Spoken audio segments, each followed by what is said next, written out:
Putin Kim Jinping సమావేశం అవడంతో Trump ఇప్పుడు భయపడుతున్నాడు. అమెరికాకు వ్యతిరేకంగా కుట్రలు చేస్తున్నారంటూ ట్రంప్ ఒక ట్వీట్ చేశాడు. రెండవ ప్రపంచ యుద్ధంలో చైనా కోసం అమెరికా పోరాడిందని గుర్తు చేసే ప్రయత్నం చేస్తున్నాడు. మా సైనికుల త్యాగాలను గుర్తించాలని కోరుతున్నాడు. చైనాలో సమావేశమైన జిన్పింగ్, పుతిన్, కిమ్ ఉక్రెయిన్పై యుద్ధంలో ఈ అంశానికి సంబంధించి ఓవరాల్గా ట్రంప్ ఆవేదన వ్యక్తం చేస్తున్నాడు. ఉక్రెయిన్పై యుద్ధంలో రష్యాకి కిమ్ సాయం చేశాను అంటూ చెప్తున్నాడు. ఉక్రెయిన్లోని కస్ట్ స్వాధీనానికి రష్యాకి 11,000 మంది సైనికులను కిమ్ పంపించాడు అంటూ ట్రంప్ చెప్తున్నాడు. రష్యాతో యుద్ధంలో ఉక్రెయిన్కి అమెరికా మద్దతును మనం మర్చిపోగలమా? కిమ్ పుతిన్ సమావేశంతో ట్రంప్లో ఇప్పుడు ఆందోళన నెలకొంది. ఓవరాల్గా చూస్తే ఎందుకు అసలు ఇదంతా, ఇలాంటి కామెంట్స్ ఎందుకు చేస్తున్నాడు? ఏవైనా ఒక 4 దేశాలు ఒక చోట కూర్చొని మాట్లాడుకోవడం తప్ప? గతంలో బ్రిక్స్ దేశాల సదస్సు సమయంలో కూడా ఇలాంటి భయమే కనిపించింది ట్రంప్ విషయంలో. అప్పటి నుంచి ఎంత గందరగోళం చేస్తున్నాడో మనం చూస్తూనే ఉన్నాం. ఇప్పుడు చైనాకు భారత్ వెళ్ళడం, అక్కడ పుతిన్తో భేటీ అవ్వడం, మరోవైపు పుతిన్ కిమ్ భేటీ అవ్వడం చైనా అధ్యక్షుడితో, ఇవన్నీ కూడా ట్రంప్కు మింగుడు పడడం లేదు. ఇదేమైనా నిజంగా అంత అత్యవసరమైనటువంటి సమావేశాలా? ట్రంప్ ఎందుకు భయపడుతున్నాడు? ఎందుకు వరుసగా ఇలాంటి ట్వీట్లు చేస్తున్నాడు అనే ప్రశ్న ఇక్కడ తెర మీద ఖచ్చితంగా వస్తుంది.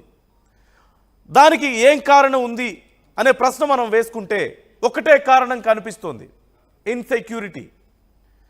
కేవలం ఇన్సెక్యూరిటీతోనే ట్రంప్ ఇలా మాట్లాడుతున్నాడు అని మనం అనుకోలేమా? ఎందుకంటే ఏదైనా యుద్ధం జరుగుతున్నప్పుడు శత్రు దేశాలతో ఎవరైనా ఇతర దేశాధినేతలు భేటీ అయితే వాళ్ళు నా మీదేదో కుట్ర చేస్తున్నారు, వేరే వాళ్ళు ఎవరో వచ్చి యుద్ధంలో ఇన్వాల్వ్ అవుతున్నారు అనుకోవడానికి అవకాశం ఉంటుంది. కానీ వాళ్ళ సమ్మిట్లేదో వాళ్ళు చేసుకుంటుంటే మీరెవరు కలవడానికి వీల్లేదు అంటే ట్రంప్తో తప్ప ప్రపంచ దేశాధినేతలు ఎవరు ఒకరితో ఒకళ్ళు కలవడానికి వీల్లేదా? కలిస్తే అదో పెద్ద సమస్యనా? ఎక్కడ ఏ దేశాధినేత ఏ దేశంతో కలిసినా సరే, ఏ అధినేతతో కలిసినా సరే అమెరికా మీద కుట్ర చేయడానికే కలుస్తారా? ఇక వేరే పనులేం లేవా ఇతర దేశాలకి? భారతదేశానికి, ఆఫ్రికా కంట్రీస్కి, రష్యాకి, చైనాకి, లేదంటే ఇప్పుడు ఉత్తర కొరియాకి, వీళ్ళెవ్వరికి అమెరికా మీద కుట్ర చేయడం తప్ప, ట్రంప్ మీద కుట్ర చేయడం తప్ప వేరే పనేం లేదా? వాళ్ళ దేశాలను అభివృద్ధి చేసుకోవాలని ఉంటుంది కదా, ఇతర దేశాలతో వ్యాపారం చేయాలని వాళ్ళకి ఉంటుంది కదా. అలా కాదు, మీరు కలవకూడదు, ఎవరూ కలవకూడదు, కలిస్తే తనతోనే కలవాలి, తనతో కలిస్తే అందరినీ అవమానించుకుంటూ కూర్చుంటాడు. తను చెప్పినట్లు వింటే మంచివాళ్ళు వాళ్ళు, లేదంటే చెడ్డవాళ్ళు. అసలు పాకిస్తాన్ని పక్కన పెట్టుకున్నాడంటేనే ఉగ్రవాద దేశానికి అంత ఇంపార్టెన్స్ ఎందుకు ఇస్తున్నాడు? అక్కడ ఆయిల్ స్టోరేజ్లు పెడతాడా? అవి మళ్ళీ భారతదేశానికి అమ్మాలట. వాళ్ళకి ఆయుధాలు ఇస్తున్నాడు, అవి ఎవరి మీద ప్రయోగిస్తున్నారు? భారతదేశం మీదే కదా. మరి భారతదేశానికి అంత గొప్ప మిత్ర దేశం అనుకున్నవాడు ఇప్పుడు ఎందుకు చేయాలి? సరే, అక్కడ రష్యా ఉక్రెయిన్ గొడవ పడుతున్నాయి. రష్యాతో మేము భారతదేశం డీల్ చేసుకోవడం వల్ల, రష్యా ఆయిల్ కొనడం వల్ల రష్యాకి ఏదో లాభం జరిగిపోతుంది, అది తప్పు చేస్తున్నాం అని చెప్పి అంటున్నాడు. మరి పాకిస్తాన్ మనకు శత్రు దేశంగా, అమెరికా మనకు మిత్ర దేశమే కదా. మన మిత్రదేశం అయి ఉండి మన శత్రు దేశాన్ని తీసుకెళ్ళి, వాళ్ళ సైనిక అధ్యక్షుని తీసుకెళ్ళి వైట్ హౌస్లో కూర్చోబెట్టుకొని చాలా గొప్ప వ్యక్తి అని పొగుడతాడా? పాకిస్తాన్ చాలా గొప్ప దేశం అని పొగుడతాడా? ఒక ఉగ్రవాద దేశాన్ని, ఒక ఉగ్రవాద నాయకుడిని నువ్వు గొప్పవాడివి అని చెప్పి పొగడ్డం ఎందుకు? మరి మన మిత్రదేశం మన కోసం ఏం చేసినట్లు? వ్యాపారం చేసుకుంటుంటే తప్పైతే ఉగ్రవాదులకు ఆయుధాలు ఇచ్చి, ఉగ్రవాదులకు డబ్బులు ఇచ్చి, ఉగ్రవాదుల్ని వైట్ హౌస్లో కూర్చోబెట్టి వాళ్ళకి మర్యాదలు చేస్తే మళ్ళీ అక్కడి నుంచి మేము భారత్ మీద అణుబాంబులు వేస్తాం, భారతదేశం సింధు జలాల మీద ప్రాజెక్టులు కట్టుకుంటే మేము పేల్చేస్తాం, సగం ప్రపంచాన్ని నాశనం చేస్తాం, ఇవే మాట్లాడాల్సిన మాటలు? అలాంటి వాళ్ళని పక్కన కూర్చోబెట్టుకుంటాడా తీసుకెళ్ళి? ఏమి నీతిది?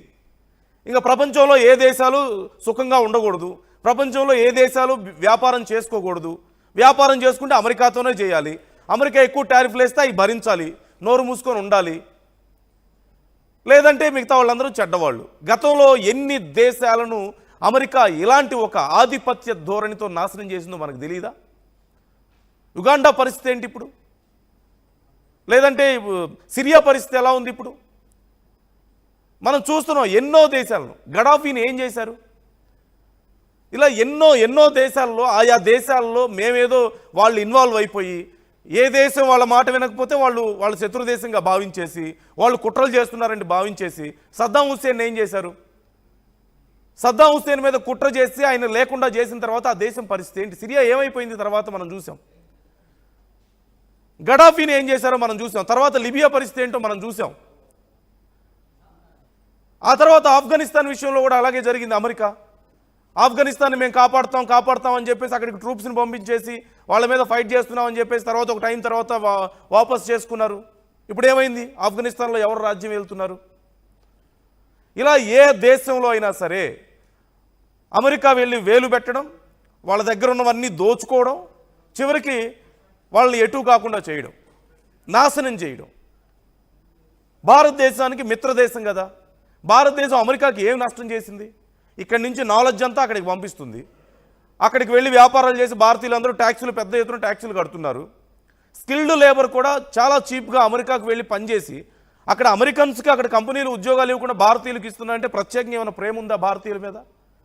తక్కువకు పనిచేస్తున్నారు కాబట్టి అమెరికాలో కంపెనీలు పెట్టకుండా భారతదేశంలోకి వచ్చి ఎందుకు కంపెనీలు పెడుతున్నాయి అమెరికా కంపెనీలు? అమెరికాకి సేవలు అందించడానికి అమెరికా కంపెనీలు భారతదేశంలో కంపెనీలు పెట్టి మళ్ళీ ఇక్కడి నుంచి అక్కడికి సేవలు అందిస్తున్నాయి. ఎందుకు? ఇక్కడ లేబర్ చీప్గా ఉంటుంది, ఇక్కడ పనిచేసే వాళ్ళు తక్కువగా దొరుకుతారు, స్కిల్డ్ లేబర్ కూడా. అన్స్కిల్డ్ లేబర్ ఇంకా చీప్గా వస్తుంది. ఇక్కడ ఎక్కువ మంది ఉన్నారు పనిచేయడానికి, అక్కడ చాలా ఎక్కువ రేట్ అడుగుతున్నారు, ఎక్కువ డబ్బులు అడుగుతారు అమెరికన్స్, తక్కువకు పని చేయట్లేదు. అందుకని చేస్తున్నాయి, మన మీద ప్రేమతో చేయట్లేదు కదా. సో ఎక్కడ చూసినా సరే విషం కక్కుతున్నాడు. ఇప్పుడు సరే ఉత్తర కొరియా లేదంటే రష్యా చైనా భేటీ అయ్యారు, ముగ్గురు అధినేతలు భేటీ అయ్యారు. నష్టం ఏంటి? ఎవరు మాట్లాడుకోకూడదా?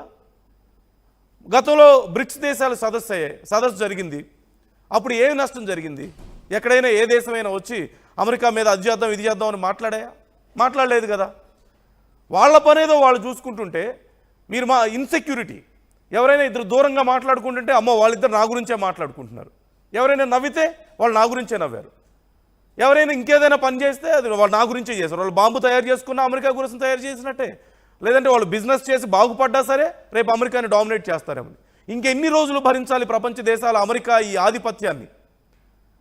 ఇక ఎన్ని రోజులు భరించాలి ఇలాంటి అధ్యక్షుల యొక్క విచ్చలవిడితనాన్ని? ఇష్టం వచ్చినట్లుగా మాట్లాడతారు, ఇష్టం వచ్చినట్లుగా చేస్తారు. మాట్లాడితే శత్రు దేశాలు, మాట్లాడితే ఉగ్రవాద దేశాలు అంటారు. కానీ ఉగ్రవాదులను తీసుకెళ్ళి పక్కన పెట్టుకుంటారు. శత్రు దేశాలకు బాగుపడకూడదని చెప్పి కామెంట్స్ చేస్తారు. మిత్ర దేశాలు బాగుపడకూడదని కామెంట్స్ చేస్తాడు. మిత్రదేశానికి వ్యాపారం చేయకూడదు, మిత్రదేశం మీద 50% టారిఫ్లు ఎక్స్ట్రా వేస్తాడు, మిత్రదేశానికి కంపెనీలు రాకూడదు అంటాడు, మిత్రదేశంలో ఉండే వాళ్ళకేమో అక్కడికి వచ్చి వాళ్ళే అమెరికాకు ఉపయోగపడుతుంటే వాళ్ళకే ఉద్యోగాలు ఇవ్వద్దు అంటాడు. ఎందుకు ఇవన్నీ? దేనికోసం? ఎంతమంది దేశాధినేతల్ని వైట్ హౌస్కి పిలిచి అవమానించలేదు? జెలెన్స్కీనే తీసుకుందాం. జెలెన్స్కీ డ్రెస్సింగ్ గురించి ఎంత దారుణంగా మాట్లాడాడు. సో ఓవరాల్గా మనం చూస్తున్నాం, it's all because of insecurity. He suffering with insecurity. ఒక మాటలో చెప్పాలంటే అభద్రతా భావంతో సతమతం అవుతుంది అమెరికా. ఇప్పుడు ట్రంప్ మాట్లాడడమే కాదు, ట్రంప్ గవర్నమెంట్లో ఉండేవాళ్ళు కూడా మాట్లాడుతున్నారు. ట్రంప్ క్లోజ్ సర్కిల్లో ఉండే వాళ్ళందరూ భారత్ మీద విషం చిమ్ముతున్నారు. అక్కడి ట్రెజరర్లు మాట్లాడతారు, అక్కడి ఉపాధ్యక్షులు మాట్లాడతారు. అంటే వాళ్ళు మాట్లాడితే ట్రంప్ మాట్లాడినట్లు కాదా? మన దేశం గురించి తక్కువ చేసి మాట్లాడతారా? మన రూపాయికి విలువ లేదని, మనది డెడ్ ఎకానమీ అని ఆయన మాట్లాడతాడు, వాళ్ళ ఫాలోవర్స్ అందరూ మాట్లాడతారా? వాళ్ళు మాట్లాడితే ఆయన మాట్లాడినట్లు కాదా? వాళ్ళని కంట్రోల్ చేయాల్సిన బాధ్యత ట్రంప్ మీద లేదా? కంట్రోల్ చేయకపోగా ఇంకా కొనసాగుతున్నాయంటే కావాలని విషం చిమ్ముతున్నారు. ఒక పక్కేమో భారతదేశంతో మాకు మంచి సంబంధాలు ఉన్నాయని ట్వీట్స్ చేస్తారా? ఇంకో పక్కేమో మళ్ళీ భారతదేశం రూపాయికి విలువ లేదు, భారతదేశం డెడ్ ఎకానమీ అంటారు, భారతదేశంలో పెట్టుబడులు పెట్టకూడదు, భారతీయులకు ఉద్యోగాలు ఇవ్వకూడదు, భారతదేశం ఎవరితో వ్యాపారం చేయకూడదు, భారతదేశం మీద టారిఫ్లు వేస్తారు. ఏంటి వైఖరి? ఎందుకు ఇదంతా? టారిఫ్లు వేస్తే భారతదేశం ఒక్క మాట మాట్లాడిందా? లేదు, మీతో మాకు సెట్ అవ్వదు అనుకుంది. రష్యాతో బిజినెస్ చేసుకుంటున్నాం, రష్యా ఇంకా తక్కువ ఆయిల్ ఇస్తానంటుంది. ఇప్పుడు చైనాతో బిజినెస్ మేము పెంచుకుంటున్నాం, చైనా ఇంకా మాకు ఎక్కువ అవకాశాలు కల్పిస్తానంటుంది, బోర్డర్లో సమస్యలు తీరిపోతున్నాయి. మీకేంటి నొప్పి? ఎవరు ఏం మాట్లాడుకున్నా కష్టమే. అలాగని మీరేమన్నా గొప్పగా చేస్తున్నారంటే దేశాధినేతలను అవమానించడాలు, బెదిరించడాలు. నిన్న మొన్నటిదాకా రష్యాని ఎంత బెదిరించారు, నీ సంగతి తేలుస్తా 50 రోజుల్లో యుద్ధం ఆపకపోతే అని చెప్పారు. ఏమైంది? ఎందుకు మరి వాళ్ళ సంగతి తేల్చలేదు? వాళ్ళ సంగతి తేల్చడం అంటే వాళ్ళని కూర్చోబెట్టి మాట్లాడడమా? భారతదేశం మీద టారిఫ్లు వేస్తామని చెప్పి అన్నారు, వేశారు. మిత్రదేశం అనుకుంటూనే వెన్నుపోటు పొడిచారు, మిత్రదేశం అనుకుంటూనే విషం కక్కారు. ఏం జరిగింది చివరికి? సో ఓవరాల్గా ఇట్స్ ఆల్ బికాస్ ఆఫ్ ఇన్సెక్యూరిటీగా మీకు అప్డేట్స్ అందిస్తూనే ఉంటారు, ఫాలో అవుతుంటారు. You can explain it better ఖచ్చితంగా. సచిన్, సో మనం చూస్తున్నాం కదా, ఈజంట్ ఇట్ ఇన్సెక్యూరిటీ? ట్రంప్ లేదంటే అమెరికా ఇన్సెక్యూరిటీతో సతమతం అవుతున్నారని మనం అనుకోలేమా? ఎవరో ఏదో మాట్లాడుకుంటే వీళ్ళకేంటి ప్రాబ్లం? బ్రిక్స్ దేశాల సదస్సు జరగకూడదు, చైనాకి ఏ దేశాలు వెళ్ళకూడదు, ఇంకేంటి? ఏం చేయాలి అంటే దేశాలన్నీ అమెరికా ముందు సాగిలపడాలా? దేశాధినేతలందరూ అమెరికా అధ్యక్షుడి కోసం తపన పడాలా? దానికోసమైనా ఇదంతా అంటే హౌ కెన్ వి అండర్స్టాండ్ ఈ మెంటాలిటీని ఎలా అర్థం చేసుకోవాలంటారు మనం? రైట్, మీరు అంటోంది అక్షరాలను నిజమే చెప్పుకోవాలి. ఎందుకంటే జరుగుతున్న పరిణామాలు, మరి ముఖ్యంగా 2-3 రోజుల నుంచి జరుగుతున్న పరిణామాలు చూస్తూ ఉంటే ట్రంప్ యంత్రాంగం పూర్తిగా ఇటు బ్రిక్స్ ని, మరి ముఖ్యంగా ఆర్సీబీ అని ఎందుకంటే రష్యా, చైనా, భారత్ ఆర్సీబీని భయపెట్టేందుకు ప్రయత్నం చేస్తున్నాడు. ఎందుకు నేను మాట అంటున్నానంటే, మీరు గమనిస్తే కనుక ట్రేడ్ విషయంలో ఎప్పుడైతే భారత్ బెట్ని ఎప్పుడంటే అమెరికా పట్టుబట్టిన బెట్ని ఎప్పుడైతే ఢీకొట్టిన తర్వాత ట్రంప్ అనేవాడు సైడ్ ఫ్రేమ్ అయిపోయాడు. అంతవరకు నేరుగా మాట్లాడిన వ్యక్తి ఎవరైతే తనకు సజెషన్స్ ఇచ్చారో, ఎవరైతే తనకు అడ్వైజరీ కింద ఉన్నారో వాళ్ళని నేరుగా రంగంలోకి దించాడు. వాళ్ళ నుంచి ఇటు భారత్ మీద ప్రెషర్ పెట్టే ప్రయత్నం చేశాడు. ఎందుకు చేశాడు అనేది కాస్త బ్యాక్గ్రౌండ్ లోకి మనం మాట్లాడుకుంటే, ఇటు రష్యా, భారత్, చైనాతో పాటు ఇప్పుడు నార్త్ కొరియా కూడా జాయిన్ అవుతోంది. ఈ రోజు చైనా తన విక్టరీ పరేడ్ లో తన సైనిక సామర్థ్యాన్ని చూపించింది. భయపడుతున్నాడు ట్రంప్. ఎందుకంటే ఇటు చైనా కావచ్చు, భారత్ కావచ్చు, రష్యా కావచ్చు, డిఫెన్స్ విషయంలో ఎవరికి వాళ్ళు, ఎందుకంటే మన డిఆర్డిఓ మనకి స్ట్రాంగ్ గా ఉంది, రష్యా నుంచి డిఫెన్స్ ని మనం ప్రొక్యూర్ చేసుకుంటున్నాం, అండ్ మనకి డిఫెన్స్ విషయంలో రష్యా కోఆపరేషన్ ఉంది.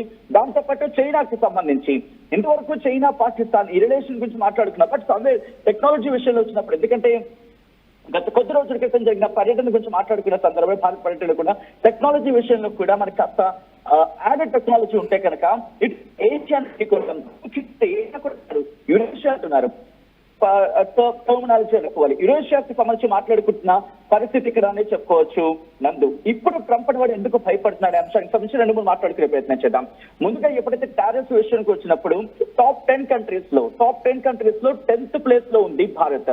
ఎందుకు భారత్ ని కాన్సన్ట్రేషన్ చేసే ప్రయత్నం చేస్తున్నారు, ఎందుకు భయపెట్టే ప్రయత్నం చేస్తున్నారంటే కనుక ట్రంప్ ఇక్కడ భయపడడానికి కారణం ఏషియాలో లీడ్ లో ఉంది. ఇటు ఎకానమీ విషయంలో కావచ్చు, తాను అనుకున్న డెడ్ ఎకానమీ కాదని చెప్పి తనకు అర్థమైంది. ఫస్ట్ ఇక రెండో విషయం వచ్చినప్పుడు పాపులేషన్, 150 crores ఆఫ్ పాపులేషన్. ఇదే అంశాన్ని మొన్న మీటింగ్ లో అంటే ఇటు భారత్ అలాగే చైనా ఈ రెండు కూడా మాట్లాడుకున్న సందర్భంలో ఒక అంశాన్ని నేరుగా ఇటు ట్రంప్ కి సమాధానం ఇచ్చే ప్రయత్నం చేశారు. 2 దేశాలు కలిపి 280 కోట్ల మంది ప్రజలు ఉన్నారు. అంటే మార్కెట్ గురించి మాట్లాడుకుంటే 280 crores ఆఫ్ పాపులేషన్ ఉన్న మార్కెట్ ని ఢీకొట్టాలనుకుంటే కరెక్ట్ కాదని ఒక ఇండికేషన్ ని ఇటు చైనా, భారత్ కలిపి ఇటు అమెరికాకు పంపించాయి. సో దాంతో పాటు చైనా మీద కాస్త అటు ఇటుగా ఊగిట్లాడాడు. ఎంతవరకు వెళ్ళిపోయిందో చూస్తాం. ఇప్పుడంటే మాట్లాడుతున్నాడు, మరి ముఖ్యంగా యుద్ధాల గురించి, గత యుద్ధాల గురించి, ఆ యుద్ధాల సందర్భంలో మద్దతు గురించి మాట్లాడుతున్నాడు. కానీ బట్ ఇదే ట్రంప్ అప్పుడు ఎందుకు మర్చిపోయాడు? ఏకంగా 240% వరకు, బహుశా మనకంటే 50% వరకు ఇక ఆగుతున్నాడు. ఇక్కడ కొంచెం తటపటా ఇస్తున్నాడు, ఎక్కడైనా భారత్ బెట్టు దిగుతుందేమని చెప్పి. కానీ ఎప్పుడైతే ఇంటర్నల్ గా ఇష్యూస్ స్టార్ట్ అవుతున్నాయో అప్పుడు కాస్త ఆలోచనలో పడ్డాడు. బట్ ఇదే చైనా విషయంలో ఎందుకు మరి ఆలోచనలో పడ్డాడు అనేది బహుశా ఇప్పుడు ప్రశ్నించుకుంటున్న సందర్భం. ఇక్కడ 2వ ప్రపంచ యుద్ధంలో చైనా కోసం అమెరికా పోరాడింది అంటున్న ఈ ట్రంప్ మరి ఎందుకు ఇప్పుడు 3వ ప్రపంచ యుద్ధానికి ఎదురుగా పరిణామాలని తయారు చేస్తున్నాడు? ఎందుకు నేను మళ్ళీ ఈ ప్రశ్నను సంధిస్తున్నానంటే, యుక్రెయిన్ రష్యా ఆగిపోతుందేమో అనుకున్నాడు. ఆగిపోతే మళ్ళీ అక్టోబర్ కల్లా తనకి నోబెల్ ప్రైజ్ కి సంబంధించి నామినేషన్స్ ఈ ప్రాసెస్ ఉంటుంది. అంటే 4 రోజులు మాత్రమే ఉంది. కింద మీద పడిపోతున్నారని చెప్పుకోవాలి. అనేకమైన పరిణామాలు అంటే నోబెల్ శాంతి బహుమతికి సంబంధించి ఒకవేళ ఇవి ఎక్కడెక్కడ సిద్ధం కాకుండా ఉంటుందని చెప్పి నార్త్ కొరియాకి, సౌత్ కొరియాకి మధ్య కయ్యం పెట్టే ప్రయత్నం చేస్తున్నాడు. సైనిక విన్యాసాలకు కూడా దిగిన సందర్భం ఇక్కడ మాట్లాడుకోవాలంటే, అంటే ఇటు ప్రపంచంలో తన ఆధిపత్యాన్ని చూపించుకోవాలని ఆధిపత్య పోరులో తన అగ్రరాజ్యానికి మాట్లాడుకున్న సందర్భంలో ఏకచక్రాధిపత్యం చలాయించుకుంటున్న ట్రంప్ కి ఇప్పుడు కాస్త బెడిసి కొడుతున్నాయి. ప్రతి పరిణామం బెడిసి కొడుతోంది. తన మాట వింటుందనుకున్న చైనా మాట వినలేదు. తన మాట విని దగ్గరకు వస్తాడు, తన మాట విని యుద్ధాన్ని ఆపేస్తాడు అనుకున్నా ఇటు రష్యాకి పుతిన్ కూడా తన మాట వినటం లేదు. ఇన్ఫాక్ట్ ఇంకా కమాండింగ్ గా ఉన్నాడు అక్కడ.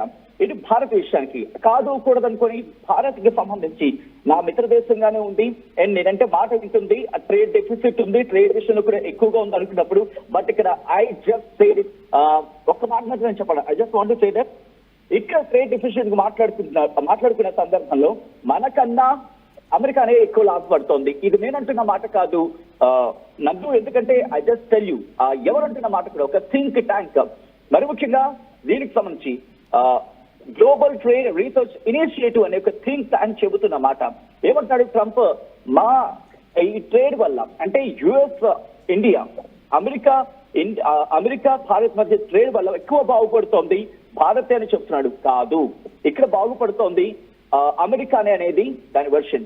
సో అంటే అర్థమవుతోంది పూర్తిగా ప్రతిదీ కప్పపుచ్చే ప్రయత్నం, భారత్ ని టార్గెట్ చేయాలనే ప్రయత్నమే తప్ప ఎక్కడా కూడా ఇష్యూస్ ను తగ్గించుకోవాలి అని ఎక్కడ కూడా కనిపించట్లేదు. తనకిస్తున్న ట్రేడ్ అడ్వైజర్స్ కూడా అదే లెక్కలో ఉన్నారు. ఎక్కడ కూడా పూర్తిగా నిజాలు చెప్తున్న పరిస్థితి కనిపించట్లేదు. ఎందుకంటే గత కొద్ది రోజులుగా జరుపుతున్న చర్చ కావచ్చు సోషల్ మీడియాలో ఎక్కడ ట్రంప్ అని వాడు 4 రోజులుగా ఈ అంశానికి సంబంధించి మాట్లాడలేదు. ఈ రోజు ఎందుకు మాట్లాడుతున్నాడంటే ఈ రోజు చైనా ఒక అడుగు ముందుకు వేస్తుంది. ఎందుకంటే ఏషియాకి సంబంధించి మాట్లాడుకునే క్రమంలో అఫ్ కోర్స్ ఇది ప్రపంచం కూడా యాక్సెప్ట్ చేస్తోంది. ప్రస్తుతం చైనా ఏషియా గురించి మాట్లాడుకున్న సందర్భంలో మొదటి స్థానంలో కాస్త ముందుకు వెళ్లే ప్రయత్నం చేస్తోంది. కాబట్టి ఈ రోజు చైనాని కాస్త బెదిరించే ప్రయత్నం చేస్తున్నాడు. ఎందుకంటే విక్టరీ పరేడ్ లో తన సైనిక సామర్థ్యాన్ని చూపించాడు ఈ రోజు షీ జిన్పింగ్. దాంతో పాటు ఉత్తర కొరియా అధ్యక్షుని కూడా కిమ్ జాంగ్ ఉన్ ని పిలిపించి అక్కడ ఆ పరేడ్ లో కావచ్చు, దాంతో పాటు పాకిస్తాన్ సంబంధించి కావచ్చు, అంటే ఏవైతే ఇటు యుఎస్ కి దగ్గరగా ఉన్నాయనుకున్నవి అలాగే యుఎస్ కి కాస్త శత్రు దేశంగా అనుకుంటున్నవి కూడా అన్నిటి ఒక పార్టీ మీద తీసుకొచ్చే ప్రయత్నం చేస్తున్నప్పుడు ఒక బాణం వదిలే ప్రయత్నం చేస్తున్నాడు. కానీ ట్రంప్కి అర్థం కాని ఏంటంటే తను విడిచిన పారం తనకే తిరిగి కొడుతోంది. నందు right thank you Sachin, thanks for the details. ఖచ్చితంగా సో సింపుల్ గా చెప్పాలంటే హీస్